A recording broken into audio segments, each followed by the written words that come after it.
মার্কিন সেনারা বন্দী হলো ইরানি সেনার হাতে। আর এই খবরের খোঁজ জানিয়েছেন আলী লারিজানি।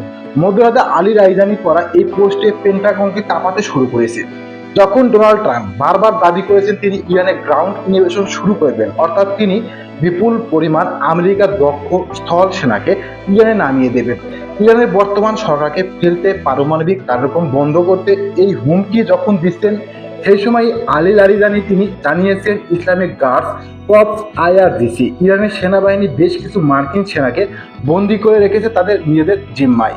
যুদ্ধের গোপনীয়তা শর্তে আলী লারিজানি যদিও কত সংখ্যক মার্কিন সেনাকে গ্রেপ্তার করেছেন, কোথা থেকে গ্রেপ্তার করেছেন সেই বিষয়ে কোনো তথ্য জানাননি আলী লারিজানি। যতটুকু জানা গেছে, মার্কিন সেনারা আইন ভেঙে ইরানের জলসীমায় ঢুকে পড়ে, আর তখনই ইরানি নৌ বাহিনী এই মার্কিন সেনাদের বন্দি করে নিয়ে আসে। ইরানের জল সীমাতে ঢুকেই যদি মার্কিন সেনারা ইরানি সেনাদের হাতে বন্দি হয়ে যান, তাহলে সত্যি সত্যি যদি ইরানি ভূখণ্ডে ঢুকে তারা যদি আক্রমণ করার চেষ্টা করে, তাহলে ইরান স্থল সেনারা মার্কিন সেনাকে কিভাবে জবাব দেবে সেটা তো আর বলবার অপেক্ষা রাখে না। প্রিয় দর্শক, ইতিমধ্যে ইরাকে আফগানিস্তানে মার্কিন সেনারা ভয়ঙ্কর অভিজ্ঞতা নিয়ে দেশে ফিরেছে, আর ইরান তার চাইতে বহু গুণ শক্তিশালী এবং তাদের থেকে হাজার গুণ প্রস্তুতি নিয়ে বসে আছে আমেরিকার সেনাবাহিনীকে স্বাগত জানানোর জন্য। তার প্রাথমিক খবরটাই দিয়ে দিল আলী লারিজানি। মার্কিন সেনাদেরকে বন্দী করে স্বাগত জানালো ডোনাল্ড ট্রাম্পকে, যাতে করে ইরান তারা বুটস অন দ্য গ্রাউন্ড অর্থাৎ স্থল অভিযান করার আগে ডোনাল্ড ট্রাম্পকে কড়া বার্তা দিল Larijani.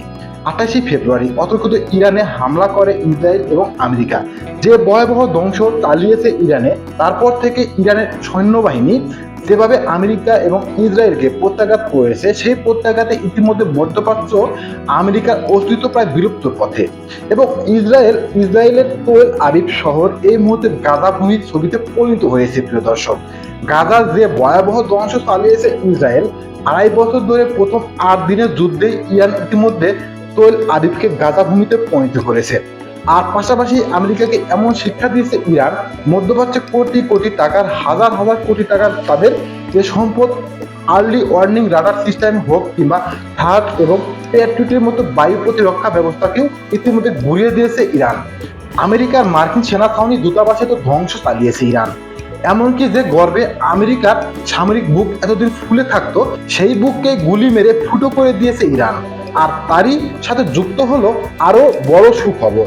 Ali Larijani Bangladesh time রাত 2:47 তিনি একটি টুইট করেন। সেই সময় টুইটে জানিয়েছেন, some American soldiers have been captured. এই খবরে সারা পৃথিবীতে খুশির হাওয়া। ইরান দেখিয়ে দিয়েছে যে আমেরিকাকে শুধু আকাশের যুদ্ধে পরাস্ত করেছে না, মাটির যুদ্ধেও আমেরিকাকে পরাস্ত করতে চলেছে ইরান। আমেরিকার সৈন্য এখন ইরানের জেলবন্দি, আর এই খবর দিয়েছে খোদ আলী লারিজানি। লারিজানি বর্তমান আমেরিকা ইসরায়েলের সঙ্গে যে যুদ্ধ চলছে সেই যুদ্ধ পরিচালনার দায়িত্বে রয়েছেন। আলী লারিজানি প্রয়াত আয়াতুল্লাহ আলী খামেনি তিনি এই যুদ্ধ পরিচালনার জন্য দায়িত্ব দিয়েছিলেন। লারিজানি খামেনির দেওয়া সেই দায়িত্বকে একদম যোগ্যতার সঙ্গে পরিচালনা করছেন। ইতিমধ্যে আমেরিকা এবং ইসরায়েল আলী লারিজানির সামনে নতুন হতে বাধ্য হচ্ছে। তার যুদ্ধের বিচক্ষণতা এমন কৌশল অবলম্বন করেছেন যা আমেরিকাকে হার মানতে বাধ্য করেছে। বর্তমান যুদ্ধে যে আমেরিকা এবং ইসরায়েলের যৌথ যে ভয়ঙ্কর সামরিক শক্তি, তাদের কাছে থাকা অত্যাধুনিক সামরিক যে অস্ত্র F-35, F-22 এর মতো powerful air jet, US Abraham Lincoln, US gerund R4 এর মতো যুদ্ধ বিমানবাহী জাহাজ, টোমা এর মতো ধ্বংসাত্মক মিসাইল, এত কিছু সত্ত্বেও ইতিমধ্যে ইরানের কাছে নাকানি চুপানি খাচ্ছে ইসরায়েল এবং আমেরিকা যৌথভাবেই। গত কয়েকদিন ধরে ধারাবাহিক ডোনাল্ড ট্রাম্প হুমকি দিচ্ছেন যে তিনি ইরানের স্থল সেনা পাঠাবেন, আর তার আগেই লারিজানি এই পোস্ট করাতে এই মুহূর্তে আমেরিকা আরো বেশি চাপে পড়ে গেল। দেশের মানুষের কাছে ডোনাল্ড ট্রাম্প মুখ দেখাতে পারবেন কিভাবে তা নিয়ে উঠেছে প্রশ্ন। আর প্রত্যাশা মতোই ডোনাল্ড ট্রাম্পের প্রশাসন আলী লারিজানি করা দাবিকে তারা মিথ্যা এবং প্রবঞ্চনা বলে উড়িয়ে দিয়েছে। আমেরিকার পক্ষে এই মুহূর্তে লারিজানির দাবিকে মেনে নেওয়াটা অসম্ভব। মেনে নিলে এই মুহূর্তে আমেরিকায় গৃহযুদ্ধ শুরু হয়ে যাবে। ডোনাল্ড ট্রাম্পের পাঠানো পুতুল মিডল ইস্টের সেন্ট পম ব্রান্ড কুপার তিনি জানিয়েছেন যে ইরানের যে দাবি করেছে সেই দাবি মিথ্যা। কোনো মার্কিন সেনাকে ইরান এখনো পর্যন্ত গ্রেপ্তার করতে পারেনি। আলী লারিজানি এই কথা ভালো করেই জানতেন যে আমেরিকা তার দাবিকে অস্বীকার করবে, মিথ্যা দাবি বলে তারা উড়িয়ে দেবে। তাই তিনি তৎক্ষণাৎ উত্তর দিয়ে জানিয়েছেন ডসপাইট ফিউটাইল এফর্টস, অর্থাৎ সত্যকে গোপন করার ব্যর্থ চেষ্টা করা সত্ত্বেও truth is not something they can hide for long. আর সত্য হলো তাই যা আমেরিকা বেশিদিন গোপন করে রাখতে পারবে না। আজ কিংবা কাল আমেরিকাকে স্বীকার করতে হবে যে তাদের সেনা ইরানের হাতে বন্দী হয়েছে এবং ওই সেনাকে ফেরানোর জন্য ইরানের হাতে পায়ে ধরতে হবে ডোনাল্ড ট্রাম্পকে। আগামীতে যদি ইরানের সঙ্গে আমেরিকার যুদ্ধবিরতি নিয়ে কোনো আলাপ আলোচনা হয়, সেই ক্ষেত্রে ইরানের হাতে একটা বড় সড়ো অস্ত্র হয়ে গেল এই মার্কিন সেনা।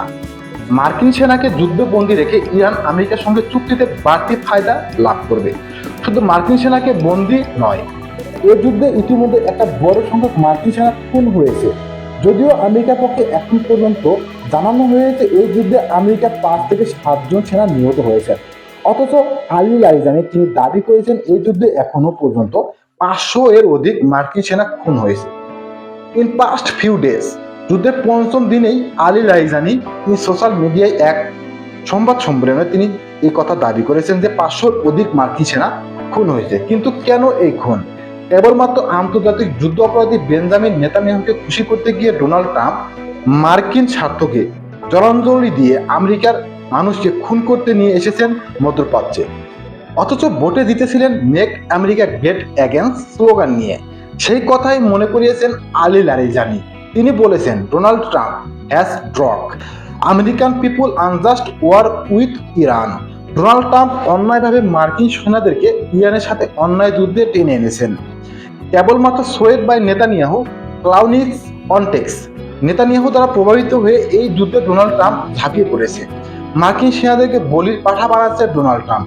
ডোনাল্ড ট্রাম্পের যে স্বপ্ন ছিল ইরানের রেজিম চেঞ্জ করা, ইরানের সরকার বদলানো, সেই স্বপ্ন সত্য হবে না। সেই স্বপ্ন কোনোদিনও ডোনাল্ড ট্রাম্পের সত্য হবে না, এ কথা লিখে রাখতে পারেন। কিন্তু আগামী দিনে ডোনাল্ড ট্রাম্পের গদি যে থাকবে না এ কথা একদম নিশ্চিত। আগামী নভেম্বরের mid term election Donald Trump ল্যাংড়া ট্রাম্পে পরিণত হবে, এটা একদম অবধারিত। Today news Bangla channel subscribe করুন, লাইক শেয়ার কমেন্ট করুন যদি আজকের এই কন্টেন্ট আপনাদের ভালো লেগে থাকে।